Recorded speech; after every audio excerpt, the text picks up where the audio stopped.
À quelques jours de la rentrée des classes, un comité régional de développement s'est tenu à la gouvernance de Matam en présence du ministre de l'Éducation nationale et du gouverneur de la région. Lors de cette rencontre, l'inspecteur d'académie a exposé les principales contraintes rencontrées dans le secteur éducatif. À la suite de cette présentation, des solutions ont été proposées par Moustapha Guirassy pour rassurer le bon déroulement de l'année scolaire.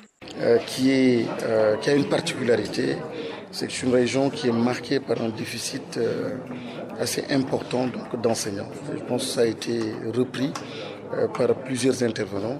Donc il s'agira déjà pour cette rentrée-là de corriger cette situation.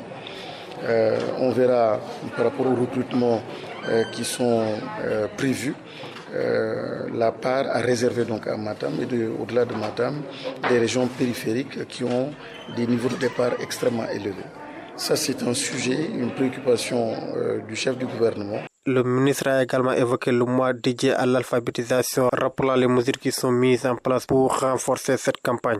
Et c'est ce que le chef de l'État recherche. Quand il passe d'une semaine à un mois, c'est qu'il veut permettre à tous les participants de mettre à profit, de contribuer à cet élan-là, à cet effort donc de développement.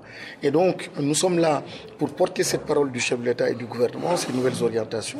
Nous sommes là aussi pour écouter les acteurs et nous avons compris qu'il faut davantage donc les accompagner, les sécuriser aussi en termes d'emploi. Et je pense qu'ils l'ont bien compris. Lorsque le chef de l'État et le gouvernement parlent de souveraineté, ce CRD a ainsi permis de préparer activement la nouvelle année scolaire en abordant à la fois les défis et les solutions envisageables pour l'avenir du système éducatif dans la région de Matam.